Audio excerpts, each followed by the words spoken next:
일평생 돈 걱정 끝납니다. 은혜 갚은 금두꺼비가 가져온 황금의 기적. 길상천, 보생열애, 비사문천 진원 참불가. 불자님들, 오늘 이 자리에 앉으시기 전에 잠깐 생각해 보십시오. 지금 이 순간에도 마음 한켠에 무겁게 자리 잡은 걱정이 있지는 않으십니까? 통장을 열어볼 때마다 한숨이 나오고, 월말이 되면 가슴이 조여오고, 자식 걱정에 잠 못 이루고, 노후 걱정에 눈물이 맺히는 밤이 있으셨지는 않으십니까? 돈이 없으면 아픈 몸도 제대로 치료받지 못하고, 사랑하는 가족에게 따뜻한 밥 한 끼 사주는 것도 망설여지고, 절에 가서 공양 한 번 올리는 것도 눈치가 보이는 세상입니다. 그런 마음, 법우님들, 절대 부끄러운 것이 아닙니다. 살아있는 사람이라면 누구나 지나가는 길목이요. 중생의 삶이란 본래 그런 것입니다. 그런데 말씀입니다, 보살님들. 부처님께서는 이미 2500년 전에 이 모든 것을 알고 계셨습니다. 재물과 복덕이 허공에서 뚝 떨어지는 것이 아니라 반드시 그 씨앗이 있고 그 씨앗을 심는 법이 있으며 그 씨앗이 싹트는 때가 있다는 것을, 그리고 그 비밀을 담아 우리에게 전해주신 분들이 계십니다. 바로 길상천, 보생열애, 그리고 비사문천이십니다. 오늘 이 시간 저는 불자님들께 세 분의 존귀한 부처님과 보살님의 가르침, 그리고 천년을 넘어 전해 내려온 금두꺼비의 놀라운 이야기를 통하여 진정한 재물복덕의 비밀을 열어드리려 합니다. 단순한 기복이 아닙니다. 부처님의 깊은 법에 뿌리를 두고 그 법을 실천하는 사람에게 반드시 찾아오는 황금의 기적. 그것이 무엇인지 오늘 함께 살펴보겠습니다. 끝까지 함께하여 주십시오. 나무 아미타불 관세음보살. 첫 번째로 길상천의 가르침과 재물복덕의 근원에 대하여 말씀드리겠습니다. 불자님들, 길상천이라는 이름을 들어보셨습니까? 한자로 길할 길, 상서로울 상, 하늘천. 길하고 상서로운 하늘의 여신이라는 뜻입니다. 인도에서는 마하슈리 혹은 락슈미라고 불리는 이 존귀한 보살님은 불교에 들어오셔서 재물과 복덕, 건강과 장수, 그리고 가정의 화평을 관장하시는 신성한 분이 되셨습니다. 금광명경에 이런 구절이 있습니다. 나는 시방의 모든 중생에게 재물의 복덕을 베풀고 그 마음에 환희심을 충만케 하리라. 이것이 길상천이 우리에게 하신 서원의 말씀입니다. 비어있는 손을 채워주겠다는, 근심하는 마음에 기쁨을 드리겠다는 그 크나큰 서원. 그런데 불자님들, 여기서 한 가지 중요한 것을 짚고 넘어가야 합니다. 길상천의 복덕은 아무 조건 없이 내려오는 것이 아닙니다. 금광명경에는 계속해서 이런 말씀이 이어집니다.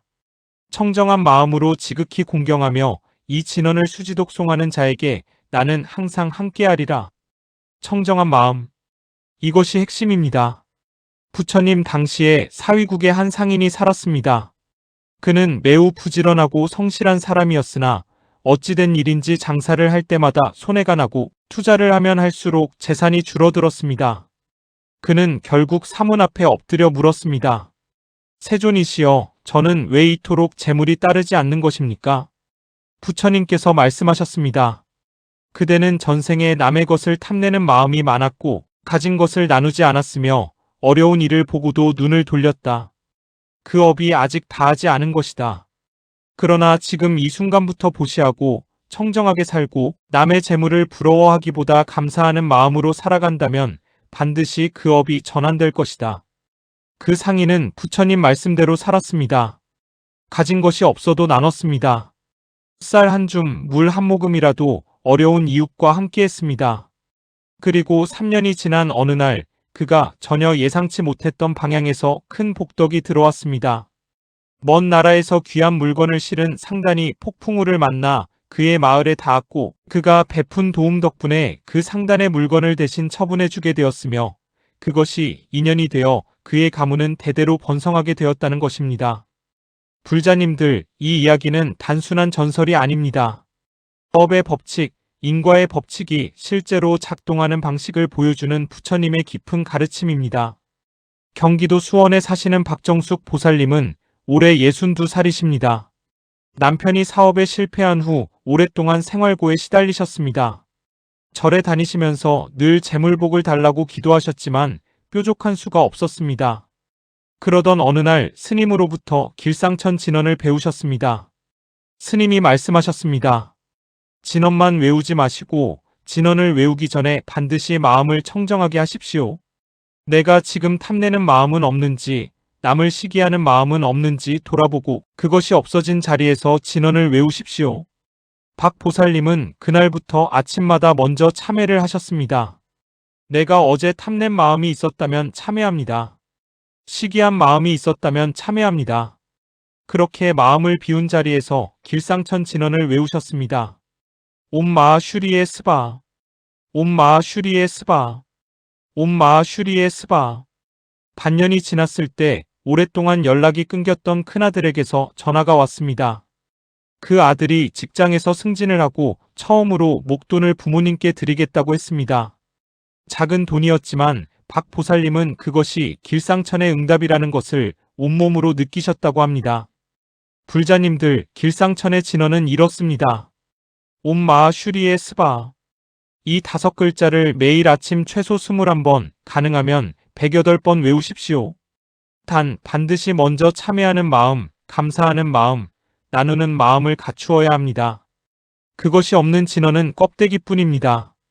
그러나 그 마음이 갖추어졌을 때 진언은 씨앗이 되어 복덕의 땅에 심어집니다.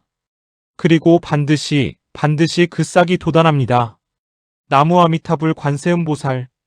두 번째로 보생열애의 황금 가르침과 복덕의 완성에 대하여 말씀드리겠습니다. 보살님들, 보생열애라는 이름 들어보신 분이 계십니까? 보배보 날생열애. 보배로부터 태어나신 열애, 모든 보배를 내어주시는 부처님이라는 뜻입니다. 티베트 불교와 밀교에서 오열애, 즉 5분의 큰 부처님 중 한 분으로 모셔지는 분이며 남방을 관장하시고 황금빛의 몸으로 우리에게 재물과 복덕, 공덕과 평등성지를 베풀어 주시는 분입니다. 보생열애의 손모양을 여원인이라 합니다. 손바닥을 아래로 향하게 하고 손가락을 펼쳐 아래로 내리는 모양. 그 손에서는 끝없이 보배가 쏟아져 나옵니다. 중생이 원하는 것, 필요한 것, 마음속 깊은 곳에서 바라는 것 모두를 아낌없이 내어주시는 자세입니다. 대일경에는 이런 가르침이 있습니다. 일체 중생은 본래 청정한 보배의 성품을 갖추고 있다. 그 보배의 성품을 가로막고 있는 것은 탐욕과 어리석음과 분별심이다. 이 3가지를 여의면 본래의 보배 성품이 스스로 빛을 발하리라. 이것이 보생열애의 핵심 가르침입니다. 우리가 돈이 없고 복이 없다고 생각하지만 실은 우리 안에 이미 무한한 보배의 성품이 있다는 것. 다만 탐욕이라는 먹구름, 어리석음이라는 안개, 분별심이라는 장막이 그것을 가리고 있을 뿐이라는 것. 신라의 원효 스님께서 이런 말씀을 하셨습니다. 일체 중생이 다 불성이 있거늘 어찌하여 가난하다 하는가. 부자와 가난한 자의 차이는 재물의 차이가 아니라 마음의 차이다. 마음이 열려있는 자에게는 세상 모든 것이 보배요. 마음이 닫혀있는 자에게는 황금도 돌덩이와 같다. 이 말씀이 얼마나 깊은지 생각해 보십시오. 우리는 흔히 돈이 먼저이고 마음은 나중이라 생각합니다. 돈이 생기면 마음이 편안해지고 돈이 없으면 마음이 불안하다고 생각합니다. 그러나 부처님과 원효 스님의 가르침은 정반대입니다. 마음이 먼저입니다. 열린 마음, 감사하는 마음, 나누는 마음이 먼저 갖추어질 때 비로소 재물이 따라오는 것입니다. 전라남도 순천에 사시는 이복자 보살님은 올해 68살이십니다. 젊은 시절 남편과 함께 조그만 식당을 운영하셨는데 장사가 잘 될 때도 있었고 안 될 때도 있었습니다. 그런데 언제나 마음에 걸리는 것이 있었다고 합니다. 잘 되면 더 벌어야 한다는 조급함, 안 되면 왜 나만 이러냐는 원망이 늘 마음속에 있었다는 것입니다. 그러던 중 절의 법회에서 스님으로부터 보생열애의 가르침을 들으셨습니다. 스님이 말씀하셨습니다. 보살님, 지금 가진 것에 감사하셨습니까? 오늘 식당에 오신 손님 한 분 한 분이 부처님이라 생각하고 대접하셨습니까? 그 마음이 없이는 아무리 좋은 자리에 있어도 복이 들어오지 않습니다. 이 보살님은 그날부터 달라지셨습니다. 손님이 오실 때마다 마음속으로 부처님 오셨습니다 하고 인사를 올렸습니다. 식재료를 다듬으면서도 이 재료가 자라도록 비와 햇빛을 내려주신 하늘과 땅에 감사했습니다. 장사가 잘 안 되는 날에도 오늘 이만큼이라도 주셔서 감사합니다 하고 마음을 바꾸셨습니다. 그리고 매일 아침 보생열의 진언을 외우셨습니다. 옴 라트나 삼바바 트람, 옴 라트나 삼바바 트람, 옴 라트나 삼바바 트람. 3년이 지났습니다. 식당은 조금씩 손님이 늘었습니다. 소문이 났습니다. 저 집 음식이 맛있다는 것보다도 저 집 주인의 마음이 따뜻하다는 것이. 그리고 지금 그 식당은 순천에서 가장 오래되고 가장 사랑받는 집 중 하나가 되었습니다. 법우님들, 보생열애의 진언은 이렇습니다. 옴 라트나 삼바바 트람. 이 진언을 외울 때는 황금빛 부처님이 손바닥을 아래로 향한 채 여러분을 향해 보배를 쏟아내는 모습을 마음속에 그리십시오. 그 보배가 여러분의 정수리로 들어와 온몸을 채우는 것을 느끼십시오.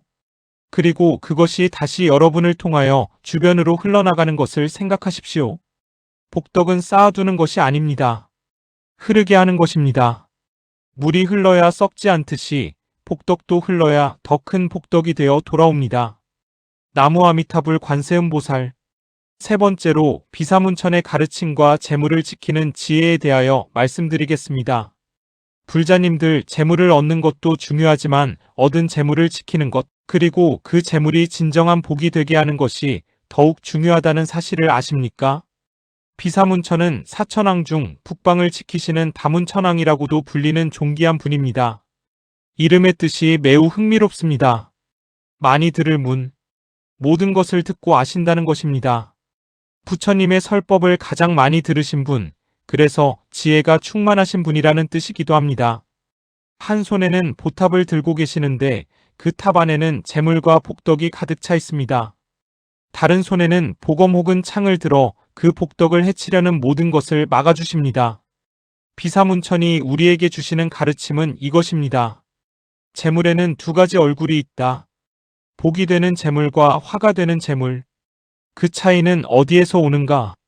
바로 쓰임새에서 온다. 바른 곳에 쓰인 재물은 더 큰 복덕을 낳고 잘못 쓰인 재물은 화의 씨앗이 된다. 인왕경에는 이런 구절이 있습니다. 국왕과 대신과 비구 비군이 신남 신녀가 복전을 잘 받들어 모시면 그 나라와 그 사람에게는 칠난이 소멸되고 칠복이 현전하리라. 칠복 7가지 복이 나타난다는 것입니다.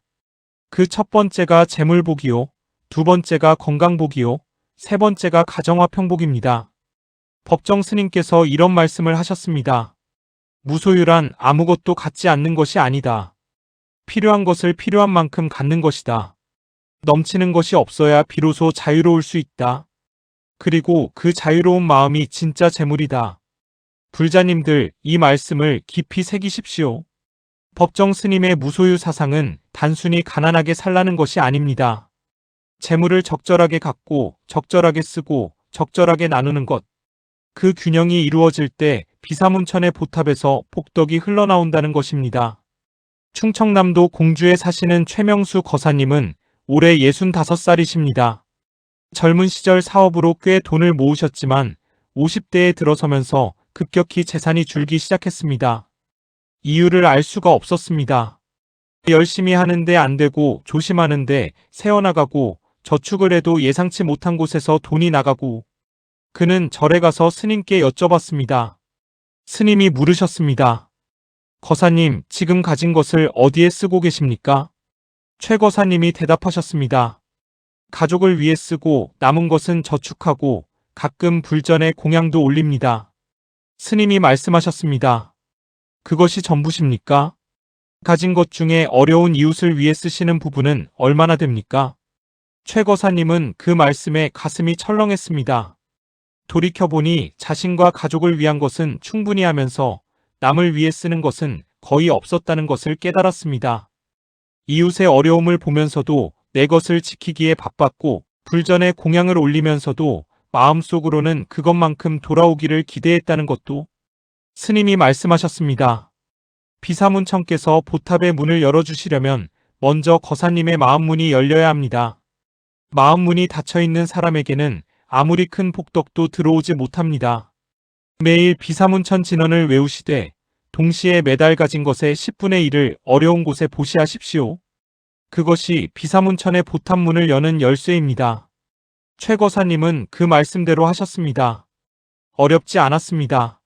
처음에는 조금 아까운 마음도 있었지만 한 번, 두 번, 세 번 하다 보니 오히려 보시한 후에 마음이 가벼워지고 환해지는 것을 느끼셨습니다. 그리고 반년이 지났을 때 오랫동안 막혀있던 사업의 실마리가 풀리기 시작했습니다. 예상치 못한 곳에서 새로운 거래처가 생겼고 묵혀있던 채권이 회수되었습니다. 지금도 최 거사님은 매일 아침 비사문천 진언을 외우시며 하루를 시작하신다고 합니다. 비사문천의 진언은 이렇습니다. 옴 바이슈라바나야 스바. 옴 바이슈라바나야 스바. 옴 바이슈라바나야 스바. 이 진언을 외울 때는 한 손에 빛나는 보탑을, 다른 손에는 세상의 어둠을 밝히는 검을 든 위대한 수호신이 여러분 곁에 서 계심을 떠올리십시오. 그분이 여러분의 재물과 가정과 건강을 지켜주시고 계심을 느끼십시오. 그리고 그 감사함으로 오늘도 작은 나눔을 실천하십시오. 나무 아미타불 관세음보살. 네 번째로 금두꺼비의 전설과 은혜 갚음의 기적에 대하여 말씀드리겠습니다. 법우님들, 이제 오늘의 가장 신비롭고 감동적인 이야기를 들려드릴 차례입니다. 바로 금두꺼비, 금섬의 이야기입니다. 금두꺼비는 예로부터 동아시아 전통에서 재물과 복덕을 불러오는 영물로 여겨져 왔습니다. 특히 불교와 만나면서 그 의미는 더욱 깊어졌습니다. 금두꺼비는 단순히 돈을 가져오는 동물이 아니라 은혜를 갚는 영물이라는 것. 그것이 핵심입니다. 옛 선사의 어록에 이런 이야기가 전합니다. 어느 깊은 산중절에 노스님 한 분이 계셨습니다. 어느 날 절 마당 우물 곁에 작은 두꺼비 한 마리가 뱀에게 물려 죽어가고 있는 것을 발견하셨습니다. 스님은 뱀을 쫓고 두꺼비의 상처에 약을 발라주셨습니다. 두꺼비는 3일 후에 기운을 차려 숲으로 사라졌습니다. 그로부터 3년이 지난 어느 날 밤, 스님의 꿈에 황금빛으로 빛나는 두꺼비 한 마리가 나타났습니다. 두꺼비는 말했습니다. 스님, 저는 3년 전 스님께서 살려주신 두꺼비입니다. 이 은혜를 갚고 싶어 왔습니다. 내일 아침 동쪽 계곡 세 번째 바위 아래를 살펴보십시오. 다음 날 아침 스님이 가보니 바위 아래에 오래된 항아리가 하나 있었고 그 안에는 금부치와 보석이 가득 차 있었습니다. 스님은 그것을 모두 절의 불사에 쓰셨고 그 절은 이후 대사찰이 되어 수많은 중생을 제도했다는 것입니다. 이 이야기에서 무엇을 배울 수 있습니까? 첫째, 생명을 살리는 공덕의 힘. 둘째, 은혜는 반드시 갚힌다는 인과의 법칙. 셋째, 복덕은 나 혼자 쓰는 것이 아니라 모두를 위해 쓸 때 더 큰 기적이 된다는 것. 금두꺼비에는 불교적으로 매우 깊은 의미가 있습니다. 두꺼비의 세 발은 과거, 현재, 미래의 3세를 상징합니다. 황금빛은 보색열애의 황금 지혜를 상징합니다. 두꺼비가 물고 있는 동전은 재물이 한 방향으로만 흐르지 않고 순환한다는 것을 상징합니다. 강원도 원주에 사시는 정순덕 보살님은 올해 70살이십니다. 남편을 일찍 여의고 혼자 세 자녀를 키우시며 평생을 고생하셨습니다. 절에 다니면서 늘 기도하셨지만 어려운 형편은 좀처럼 나아지지 않았습니다. 그러던 어느 해 겨울, 보살님은 장을 보러 가는 길에 구청 앞에서 벌벌 떨고 있는 고양이 한 마리를 보셨습니다. 다리 한쪽을 다친 고양이였습니다. 바쁜 발걸음이었지만 보살님은 그 고양이를 집으로 데려오셨습니다. 3개월 동안 정성껏 돌봐주셨고 고양이는 다 나아서 봄에 건강하게 자연으로 돌아갔습니다. 그해 여름 보살님의 막내 아들이 오랫동안 시험에 실패하다가 드디어 공기업에 합격했습니다. 가을에는 큰딸이 좋은 회사에 취직했습니다. 겨울에는 오랫동안 팔리지 않던 시골 땅이 예상보다 높은 가격에 팔렸습니다. 보살님은 이것이 단순한 우연이라고 생각하지 않으십니다. 고양이를 살려주는 그 마음, 작은 생명 하나를 소중히 여기는 그 마음이 이미 오래전부터 쌓아온 기도와 공덕과 합쳐져서 드디어 꽃을 피운 것이라고 믿으십니다. 금두꺼비의 기적은 어디서 오는가?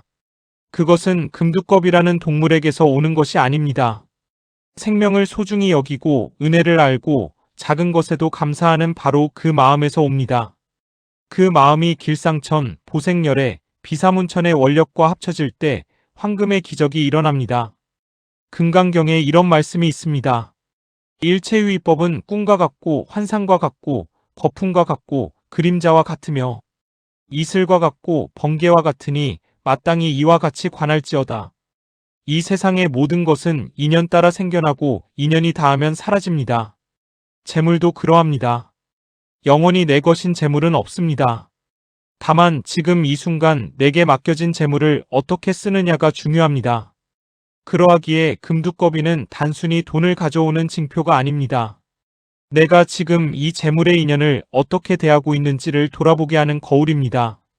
나는 지금 생명을 소중히 하고 있는가? 나는 지금 은혜를 알고 갚으려 하고 있는가? 나는 지금 가진 것을 나누고 있는가? 이 세 가지 질문에 예스라고 답할 수 있다면 불자님들, 황금의 기적은 이미 여러분의 삶 속에 시작된 것입니다. 나무 아미타불 관세음보살, 보살님들, 법우님들, 불자님들, 오늘 우리는 함께 네 가지 소중한 가르침을 받았습니다. 첫 번째, 길상천의 가르침입니다. 청정한 마음, 참회하는 마음, 감사하는 마음이 갖추어졌을 때 길상천의 복덕이 임한다는 것. 매일 아침 옴 마하 슈리의 스바하를 외우되 반드시 마음을 먼저 청정하게 하십시오. 두 번째, 보생열애의 가르침입니다. 우리 안에 이미 무한한 보배의 성품이 있으나 탐욕과 어리석음과 분별심이 그것을 가리고 있다는 것. 매일 옴 라트나 삼바바 트람을 외우며 복덕이 나를 통해 세상으로 흐르도록 마음문을 여십시오. 세 번째, 비사문천의 가르침입니다. 바른 곳에 쓰인 재물은 복덕을 낳고 나눔이 없는 재물은 화의 씨앗이 된다는 것. 매일 옴 바이슈라바나야 스바하를 외우며 가진 것의 10분의 1을 어려운 이웃을 위해 나누는 실천을 하십시오. 네 번째, 금두꺼비의 가르침입니다. 생명을 소중히 하고 은혜를 갚으려는 그 마음이 황금의 기적을 부른다는 것. 지금 내 주변에 있는 작은 생명, 작은 인연 하나를 소중히 대하십시오. 그것이 이미 기적의 시작입니다. 불자님들, 재물복은 하늘에서 뚝 떨어지는 것이 아닙니다. 그러나 그 씨앗은 이미 여러분 안에 있습니다. 길상천, 보생열애, 비사문천, 그리고 은혜를 갚은 금두꺼비의 이야기가 그 씨앗에 물을 주고 햇빛을 비추는 인연이 되기를 간절히 바랍니다. 오늘 이 법문이 좋으셨다면 좋아요를 눌러주시고 구독을 해주십시오. 불자님들의 응원이 이 법문을 더 많은 분들께 전하는 힘이 됩니다. 댓글로 오늘 어떤 가르침이 가장 마음에 와닿으셨는지 나눠주시면 더욱 감사하겠습니다. 그리고 주변에 돈 걱정으로 힘드신 분이 계시다면 이 영상을 함께 나눠주십시오. 부처님의 가르침이 한 분이라도 더 많은 분께 닿을 수 있도록 이제 회양의 시간입니다. 오늘 이 법문을 듣고 읽으신 모든 공덕을 시방 3세 모든 중생에게 돌립니다. 이 공덕으로 모든 불자님들의 가정에 길상천의 복덕이 가득하시고 보생열애의 황금 지혜가 충만하시며 비사문천의 가호 아래 재물과 건강이 함께하시기를 간절히 발언합니다. 은혜 갚은 금두꺼비가 전하는 황금의 기적이 오늘 이 법문을 들으신 모든 분들의 삶 속에 반드시 나타나기를 일평생 돈 걱정 없는 복된 삶이 펼쳐지기를 온 마음을 다하여 발언합니다. 나무 길상천, 나무 보생열애, 나무 비사문천, 나무 아미타불 관세음보살, 나무 아미타불 관세음보살, 나무 아미타불 관세음보살. 감사합니다, 불자님들. 성불하십시오.